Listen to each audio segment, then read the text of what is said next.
بسم اللہ الرحمن الرحیم۔ السلام علیکم دوستو عزیزو۔ میں محمد افتخار آپ کے اپنے چینل ہسٹری سٹوریز میں حاضر ہوں۔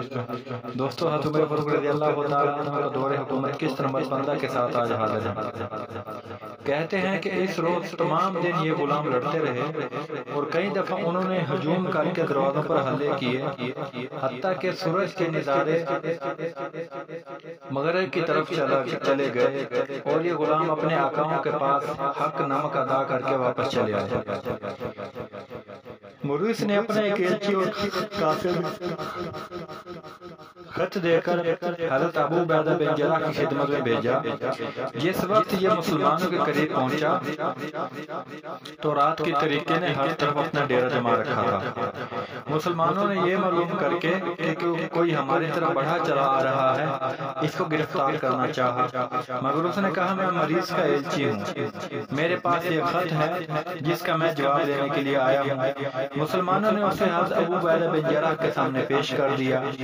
آپ نے وہ خط لیا اور اس طرح پڑھنا شروع کیا: یا معاشر العرب، ہم سمجھتے تھے کہ تمہارے پاس کچھ گھر کی عقل ہوگی جس سے حرب و ضرب نیز دیگر امور میں استعانت لے کر کام کرتے ہوں گے، مگر اب معلوم ہوا کہ اس سے کورے ہو، کیونکہ پہلے دن کی جنگ میں تو تم علیحدہ علیحدہ دروازوں پر متفرق ہو گئے، جس سے ہم نے سمجھا کہ ان کی تفریق محاصرے سے بھی زیادہ سخت اور ہزار کی مضرتوں سے بھی زیادہ درخت ہوگی، مگر جب اگلا دن ہوا تو تم خود لڑائی سے ہٹ گئے اور ان مساکین کو جو دیواروں کے اوپر تلواروں کو مار مار کے انہیں کند کیے ڈالتے ہیں اور دوسرے ہتھیاروں کو توڑ توڑ کے ناس کیے دیتے ہیں، ہمارے مقابلے میں بھیج دیا۔ افسوس، کہیں تلواریں بھی شہر پناہ کی دیواروں پر پڑ کر اسے توڑ کر صحیح و سالم رہ سکتی ہیں۔ ایسے لڑائی کے اندر تمہاری عقل کا خود اندازہ ہو گیا کہ مارکا کارزار میں اس سے کیا کام لیتے ہو۔ میں تمہیں اب ایک ایسا مشورہ دیتا ہوں کہ جس میں ہم دونوں فریق کی فلاح و بہبود مضر ہے۔ وہ یہ ہے کہ تم ملک ہرکل کی طرف چلے جاؤ اور جس طرح اب تک تم نے ان ممالک کو جو تمہارے پس پشت ہیں فتح کیا ہے، ان کی مقبوضات کو فتح کرو۔ فساد و خون ریزی سے بچو، کیونکہ جو شخص انہیں کرتا ہے یہ اس پر لوٹ کر پڑتی ہیں۔ اگر یہ تمہیں منظور نہیں تو ہم کل صبح شہر سے نکل کر تمہارے ساتھ لڑیں گے، پھر جو شخص حق پر ہوگا اللہ تعالیٰ اس کی مدد فرمائیں گے۔ حضرت امیر ابو عبیدہ بن جراح نے اس خط کو پڑھ کر مسلمانوں سے اس کے متعلق مشورہ کیا کہ ہمیں کیا کرنا چاہیے۔ ان میں سے ایک معزز سردار جس کا نام عطا بن عمرو تھا، وہ ایک سن رسیدہ بزرگ ہونے کے ساتھ ساتھ قدیم الہجرت یعنی پہلا مہاجر اور صحیح الرائے شخص بھی تھے، جو اپنے قبیلے کے آدمیوں کو رام کر کے ایک باقاعدہ فوج بنا کر انہیں اپنی قیادت میں لے آئے تھے۔ اس وقت یہاں موجود تھے۔ جس وقت انہوں نے خط سنا تو فوراً اچھل کے کھڑے ہوئے اور حضرت امیر ابو عبیدہ بن جراح سے کہنے لگے کہ میں نے آپ کو نبی صلی اللہ علیہ وسلم کی قسم دے کر کہتا ہوں کہ آپ میری ایک بات جس میں مسلمانوں کی بہبودگی اور نفع ہے سن لیں۔ باری تعالیٰ جل جلالہ نے مجھے مسلمانوں کی تائید و فلاح اور بہبودگی کی بات کہنے کی توفیق عنایت فرمائی۔ آپ نے فرمایا تم مسلمانوں کے لیے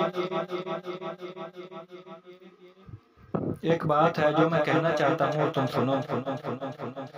یہ سن کر حضرت ابو عبیدہ بن جراح کے قریب آئے اور کہا یا امیر، اللہ تعالیٰ آپ کو جزائے خیر عنایت کریں۔ ان سرداروں سے جن سے اب تک سابقہ پڑتا رہا ہے اور یہاں کا سردار زیادہ بہادر اور ہوشیار معلوم ہوتا ہے۔ فتح علم کی خبر اس وقت اسے ضرور پہنچی ہوگی اور اس نے اسی وقت یہ سمجھ لیا ہوگا کہ مسلمانوں کی جولا نگاہ اب ہمارے شہر کے سوا اور کوئی دوسرا شہر نہیں ہو سکتا۔ یہ سوچتے ہی اس نے غلہ، چارہ، رسد کا تمام سامان اور اسلحہ اپنے پاس اس قدر جمع کر لیا ہے کہ شہر والوں کو سالہ سال کے لیے کافی و وافی ہے۔ ایسی صورت میں اگر ہم نے محاصرہ رکھا تو دمشق کی طرح اسے فتح کرنے میں ایک زمانہ چاہیے۔ اس لیے میری رائے میں یہ آتا ہے کہ آپ ان کے ساتھ ایک مکر کریں۔ اگر وہ مکر و ہیلے کے جال میں اس شکار کو آپ نے پھانس لیا اور ہمارا وہ پھندا ان کے گردن میں پوری طرح آ گیا تو ہم بہت جلد ہی انشاءاللہ تعالی اس شہر کو فتح کر لیں گے۔ آپ نے فرمایا ابن عمرو ایسا وہ کون سا ہیلا ہے؟ انہوں نے کہا وہ یہ ہے کہ ہم ان سے کھانے کے لیے غلے اور چارے کا مطالبہ کریں اور انہیں اس بات کی ضمانت دے دیں کہ ہم تمہارے شہر کے علاوہ دوسرے شہروں کی فتوحات تک لوٹ جائیں گے اور ان کی فتوحات کے بعد پھر تمہاری طرف آئیں گے۔ اتنا ان کا غلہ اور رس قریب کے ختم پہنچ جائے گا، جمعیت متفرق ہو جائے گی اور یہ اپنی تجارت کے لیے دوسرے شہر میں چلے جائیں گے۔ چونکہ میدان صاف ہوگا اس لیے ہم ان پر آسانی سے چھاپا مار کر انہیں تخت و تاراج کر دیں گے۔ آپ نے فرمایا ابن عمرو واقعی تمہارے رائے بہت صائب ہے اور میں یہی کروں گا، اللہ تعالیٰ سے مجھے توفیق و مدد کی امید ہے۔ چنانچہ آپ نے دوات و کاغذ منگوا کر خط لکھا۔ وہ خط کچھ اس طرح لکھا گیا جس میں حضرت عبیدہ بن جراح یہودیوں کو ان کے خط کا جواب کچھ اس طرح دے رہے ہیں کہ میں نے تمہارا خط پڑھا، تمہاری تحریر میں اپنی اور تمہاری فلاح و بہبود دیکھی۔ ہم ان لوگوں میں نہیں ہیں کہ اللہ عز و جل کے کسی بندے پر ظلم روا رکھے۔ ہمارے پاس لاؤ و لشکر، گھوڑے، اونٹ بہت زیادہ ہیں اور اپنا ملک بہت دور۔ اگر تم یہ چاہتے ہو کہ ہم تمہارے یہاں سے کوچ کر کے کہیں اور چلے جائیں تو 5 روز کی زاد راہ مطلب سامان رسد ہمارے پاس بھیج دو۔ ہمارے سامنے ہر طرف راستہ کھلا ہوا ہے، کسی طرف چلے جائیں گے اور جی تک بڑے بڑے قلعے اور سنگین دروازے نہیں فتح کر لیں گے تمہارے پاس نہیں آئیں گے۔ اگر تم کہو تو ہم مدائن شام کی طرف چلے جائیں اور انہیں فتح کر کے پھر تمہارے پاس لوٹ آئیں۔ اگر تم نے ہمارے اس کہنے پر عمل کیا تو ہمیں امید ہے کہ اس میں آپ کی نیز اور ہماری بھی فلاح و بہبود ہوگی۔ اس مکتوب کے بعد آپ نے اسے مفلوف کر کے اپنی مہر ثبت کی اور اس کاغذ کو دے دیا۔ مریض نے جس وقت یہ خط مکتوب پڑھا اسی وقت اس نے امرا اور اپنے شہر کروسا اور عمائدین کو جمع کر کے کہنے لگا عرب تم سے غلہ اور رسد طلب کرتے ہیں تاکہ تمہارا محاصرہ اٹھا کر کسی دوسری طرف چلے جائیں۔ ان کی مثال درندے جیسی ہے، جب تک وہ اپنا شکار پا نہیں لیتا اس جگہ سے نہیں ٹلتا۔ انہیں تمہارے شہر میں آ کر بھوک لگی ہے، جس وقت ہم ان کا پیٹ بھر دیں گے تو یہ یہاں سے چلے جائیں گے۔ انہوں نے کہا سردار ہمیں اس بات کا خوف ہے کہ کہیں یہ غلہ اور چارہ لے کر بھی یہاں سے نہ ٹلیں۔ اس نے کہا میں ان سے تمہارے حق میں اس بات کا عہد و میثاق لے لوں گا کہ جس وقت تم انہیں کہو اسی وقت وہ یہاں سے کوچ کر جائیں۔ انہوں نے کہا جس طرح آپ کی سمجھ میں آئے کیجئے اور ہمارے اور آپ نے لیے اچھی طرح سوچ لیجئے۔ کہتے ہیں کہ مریض نے اس کے بعد پادریوں اور راہبوں کو حکم دیا کہ وہ حضرت ابو عبیدہ بن جراح کے پاس جا کر عہد و پیمان کر لیں کہ جس وقت ہم آپ لوگوں سے چلے جانے کا کہیں تو آپ یہاں سے کوچ کر جائیں۔ چنانچہ یہ لوگ اس بات کے لیے تیار ہو گئے۔ مریض نے باب رستم جس پر حضرت ابو عبیدہ بن جراح پڑے ہوئے تھے کھلوایا اور یہ پادری اور رہبان آپ کی خدمت میں حاضر ہوئے اور اس قرارداد کو صلاح کر لی کہ جس وقت آپ ہم سے کوچ کر جانے کو کہیں آپ یہاں سے کوچ کر جائیں اور توقع کے مدائن شام میں کوئی شہر خواہ غربا ہو یا شرکن ہم پہاڑی علاقے کا ہو یا غیر پہاڑی علاقے کا فتح نہ کر لیں، اس طرف آنے کا قصد نہ کریں۔ آپ نے اسے منظور کر لیا اور صلاح پوری ہو گئی۔ اہل ہم سے غلے اور چارے کی اتنی کثیر مقدار کہ تمام لشکر کو 5 روز کے لیے کافی ہو جائے لے کر حاضر ہوئے۔ آپ نے فرمایا یہ جو کچھ تم لائے ہو ہم نے قبول کر لیا۔ آپ نے لشکر میں منادی کرا دی کہ اگرچہ تمہارے پاس غلہ اور چارہ موجود ہے مگر منزل مقصود دور ہے اور زاد راہ قلیل، اس لیے تمہیں چاہیے کہ اور خرید لو۔ لشکریوں نے جواب دیا کہ کس چیز کے عوض میں خرید لیں اور کس چیز پر خرید کے اس کی بار برادری کر دیں۔ آپ نے فرمایا جن جن شخصوں کے پاس رومیوں کی حاصل کردہ غنیمت ہو انہیں چاہیے کہ وہ اس کے بدلے میں غلہ اور چارہ خرید لیں۔ حسان بن عدی غطفانی رحمۃ اللہ علیہ کہتے ہیں کہ اللہ تبارک و تعالی حشر کے روز حضرت ابو عبیدہ بن جرح کو حساب سے سبکدوش فرمائے کہ آپ نے ہمیں اور ہمارے ان چوپاؤں کو جن پر ہم نے غنیمت کے حاصل کیے ہوئے فرش اور قلین داد رکھے تھے ہلکا اور سبک کر دیا، یعنی ہم نے ان فرش اور قلین کے بدلے میں ان سے غلہ اور چارہ خریدنا شروع کر دیا۔ اہل عرب ہم سے خرید و فروخت میں بہت نرمی کر رہے تھے اور یہ اہل ہم سے 20 روپے کے مال میں ہمیں کل 2 روپے کا مال دے رہے تھے۔ اس قدر سستا مال دیکھ کر ہم والوں نے ہم سے اور زیادہ خریدنا شروع کر دیا، حتیٰ کہ 3 دن اسی خرید و فروخت میں لگ گئے۔ اہل ہم سے اس طرح خریدنے اور ہمارے چلے جانے سے بہت خوش تھے۔ کہتے ہیں کہ عربی لشکر میں رومیوں کے چند جاسوس اور مخبر رہا کرتے تھے جو ان کی خبریں درج کر کے رومیوں کو بھیجا کرتے تھے۔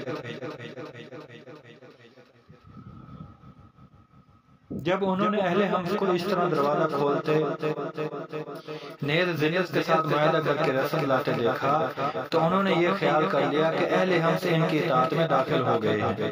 یہ خیال کرتے ہی انطاکیہ کی طرف بھاگے اور راستہ میں جو شہر کے قلعہ پڑھتے رہے انہیں اس بات کی شہرت دیتے چلے گئے کہ اہل حمص نے عربوں کی اطاعت میں داخل ہو کر صلح کے دروازے سے دروازہ کھول دیا ہے۔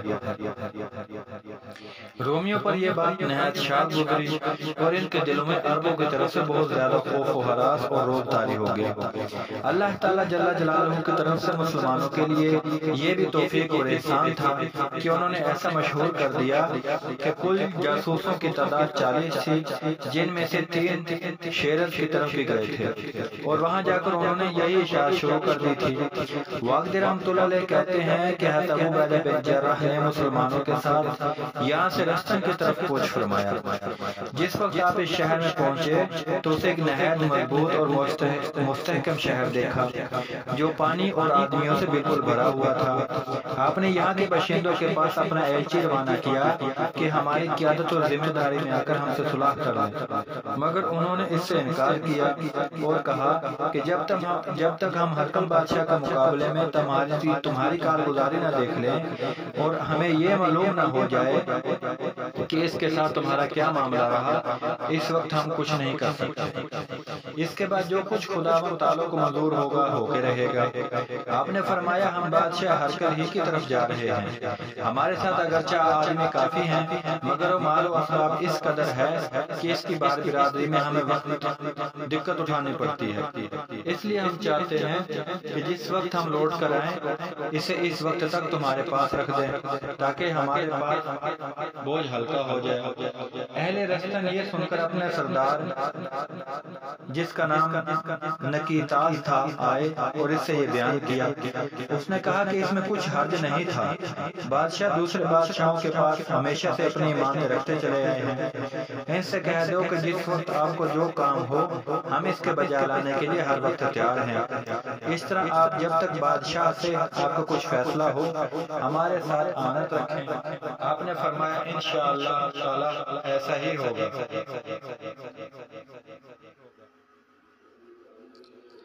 ثابت علقمہ کہتے ہیں کہ حضرت ابو عبیدہ بن جراح کی فوج میں حمص کے پڑاؤ کے اندر میں بھی موجود تھا۔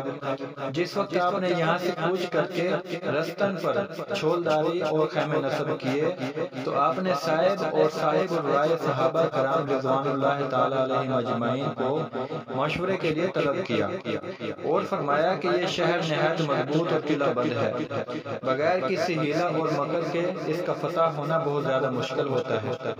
میں چاہتا ہوں کہ تم میں سے 20 آدمیوں کو 20 صندوقوں میں جس میں اندر کی طرف کفل رکھتے ہوں بند کر کے ان کی کنجیاں تمہیں دے دوں۔ جس وقت تم شہر میں پہنچ جاؤ تو اللہ کا نام لے کر شہر والوں مشرکوں پر ایک دم ٹوٹ پڑو، پھر تمہاری مدد و اعانت کر دی جائے۔ حضرت خالد بن ولید نے کہا اگر آپ کا یہی ارادہ ہے تو کفل بحال ہونے چاہیے تاکہ کسی طرح کا شبہ نہ گزرے۔ اور نکلنے کے لیے صندوقوں کی تلی میں اس قسم کی چٹکھنی یعنی نرمادگی یا چپکا یا کنڈا اور زنجیر لگا دی جائے کہ انہیں کھلنے میں روک نہ سکے۔ اس ترکیب سے جس وقت ہمارے آدمی دشمن کے قلعے میں پہنچ جائیں تو تمام کے تمام ایک ساتھ ہی نکل پڑیں اور نعرہ تکبیر بلند کر دیں۔ تکبیر کے نعروں پر ان کی اعانت موقوف ہوگی۔ جس وقت یہ نعرے بلند کریں گے ان کی اعانت کے لیے فوج روانہ کر دی جائے گی۔ آپ نے فرمایا یہ بالکل ٹھیک ترکیب ہے۔ اس کے بعد آپ نے رومیوں کی کھانے کی صندوق منگا کر ان کے نیچے کے تختوں کو توڑ کے ان میں چٹکنی لگوائیں، اور جب یہ مکمل ہو گئے تو ان میں سے سب سے پہلے سبقت کرنے والے صحابہ کرام کو جمع کیا اور حضرت عبداللہ بن جعفر تیار نے آپ نے ان سب حضرات پہ سردار مقرر فرمایا۔ ان تمام صندوقوں کو رومیوں کو سپرد کیا گیا۔ نکی طاق نے ان سب صندوقوں کو قصر عمارت میں اپنی بیوی ماریہ کے محل میں رکھ دیا۔ حضرت ابو عبیدہ بن جراح نے فوج کو کوچ کرنے کا حکم فرمایا اور ایک گاؤں جس کا نام سوید یعنی سعودیہ تھا پہنچ کر پڑاؤ کیا۔ جب کسی قدر رات چلی گئی اور ظلمت نے دنیا والوں پر پردہ ڈال دیا تو آپ نے حضرت خالد بن ولید کو لشکر زحف کے ہمراہ مجاہدین کی مدد کے لیے روانہ فرمایا۔ آپ رستم کے پل کے قریب ہی ابھی پہنچے تھے کہ شہر میں تحریر و تکبیر کی آوازیں گونجتی ہوئی سنائی دی۔ واقدی رحمۃ اللہ علیہ کہتے ہیں کہ ان مجاہدین رضوان اللہ تعالی علیہم اجمعین کے ساتھ اس طرح واقعہ پیش آیا کہ جب صندوقوں کو جن میں یہ حضرات مکفل تھے رومیوں کے سپرد کر دیا گیا اور رومیوں کے سردار نے انہیں اپنی بیوی کے محل کے سرہ میں رکھ دیا تو یہ عربوں کے چلے جانے کے شکریہ میں اپنے سرداروں کو لے کر کنیسہ کی طرف چلا گیا تاکہ وہاں پہنچ کر نماز شکرانہ ادا کرے۔ انجیل کی پڑھنے کی آوازیں کنیسہ کی در و دیوار سے بلند ہوئیں تو ماریہ کے محل سے ٹکراتی ہوئیں توحید پرستوں کے کانوں میں بھی جا پہنچی۔ انہوں نے صندوقوں کے پھٹ الٹ کر اسلحہ لگائے اور لڑائی کے لیے چاق و چست ہو کے ماریہ کی طرف بڑھنا شروع کیا۔ اس کی طرف پہنچے شہر کی کنجیوں کا مطالبہ کیا اور جس وقت انہوں نے دے دی تو تکبیر و تحلیل کے فلک بہت نعرے مارتے اور اپنے آقا دو جہاں صلی اللہ علیہ وسلم پر درود پڑھتے ہوئے اس کنیسہ پر جہاں انجیل کے دورے ہو رہے تھے جا پڑے۔ رومی چونکا نہتے تھے، مقابلے کتاب نہ لا سکے اور شہر کے دروازوں کی طرف بے سر و سمانے کی حالت میں بھاگ کھڑے ہوئے۔ مسلمانوں نے اس چھوٹے سے دستے کے 9 عمر سپہ سالار حضرت عبداللہ بن جعفر تیار نے ربیعہ بن عامر اور اکرمہ بن ابو جہل، عتبہ بن عاص اور فارع بن حرمل رضوان اللہ تعالیٰ علیہم اجمعین کو شہر کے دروازے کی کنجیاں دی اور فرمایا کہ لا الہ الا اللہ محمد رسول اللہ اور اللہ اکبر کے آوازیں لگاتے ہوئے شہر کے دروازے جا کر کھول دو۔ مسلمان بھائی شہر کے چاروں طرف تمہاری مدد کے لیے تیار ہیں۔ یہ باب جسے باب حمد بھی کہتے ہیں بڑھے اور تکبیر و تحلیل کے ساتھ نعروں کے ساتھ اسے کھول دریا۔ دروازے کھلتے ہی گویا باب عجابت کھل گیا، چاروں طرف سے ان کی آوازوں کا استقبال فلک شگاف نعروں کے ساتھ ہونے لگا اور اللہ اکبر کی آوازوں کے ساتھ ساتھ توحید کا فرزند اسلامی فوج کا قائد یعنی حضرت خالد بن ولید اپنا لشکر لیے ہوئے شہر میں داخل ہو گئے۔ تسلیس کے بندوں نے جب توحید کے نعرے سنے تو سمجھ لیا کہ ہم مسلمانوں کے قبضہ میں آ گئے۔ سوائے قیادت میں آ جانے کے کسی طرح خون آشام تلواروں کو میان میں کرانے کی کوئی ترکیب سمجھ نہ آئی تو آخر یہ الفاظ کہہ کر کہ ہم تمہارے ساتھ نہیں لڑتے، ہم تمہارے قیدی ہیں، ہمارے ساتھ عدل و انصاف کرو، تم ہمیں ہماری قوم سے بھی زیادہ عزیز ہو، اپنے آپ کو مسلمانوں کو سپرد کر کے ان کی حراست میں آ گئے۔ حضرت خالد بن ولید نے ان پر اسلام پیش کیا، بعض ان میں سے مسلمان ہو گئے اور اکثر اپنے دین پر ہی قائم رہے۔ جنہوں نے جزیہ دینے کا وعدہ کر لیا، مگر سردار نکیتاس نے ان کا بھی انکار کیا اور کہا کہ میں اپنے دین اور مذہب کا عوض اور بدلہ دینا نہیں چاہتا۔ حضرت خالد بن ولید نے فرمایا تو پھر ایسی صورت میں تجھے اپنے بال بچوں کے ابھی یہاں سے نکل جانا ہوگا۔ چنانچہ یہ رستم سے ماں اپنے اہل و عیال کے سیدھا حمص کی طرف چلا گیا اور وہاں پہنچ کر فتح رستم کی خبر دی۔ اہل حمص یہ سن کر بہت سٹپٹائے اور انہیں سخت ناگوار گزرا اور یہ سمجھ گئے کہ اہل عرب صبح و شام میں اب یہاں آ کر تخت و تاج کیا ہی چاہتے ہیں۔ حضرت عبداللہ بن جعفر تیار نے حضرت ابو عبیدہ بن جراح کے پاس فتح رستم کی اطلاع بھیجی۔ آپ نے سن کر سجدہ شکر ادا کیا اور یمن کے 1000 سپاہیوں پر حضرت بلال بن مرتا یشکری کو امیر لشکر مقرر کر کے رستم کی حفاظت کے لیے روانہ کر دیا۔ دوستو 15 نمبر قسط کا یہی اینڈ ہوتا ہے۔ انشاءاللہ بفضل خدا 16 نمبر قسط کے ساتھ بہت جلد حاضر ہوں گے۔ تب تک کے لیے دوستو اللہ حافظ۔ دوستو ویڈیو ضرور دیکھیں، کمنٹ باکس میں کمنٹ ضرور کیجئے گا اور ویڈیو لائک ضرور کیجئے گا، شیئر ضرور کیجئے گا اور دوستو میرے چینل سبسکرائب ضرور کیجئے گا۔ شکریہ۔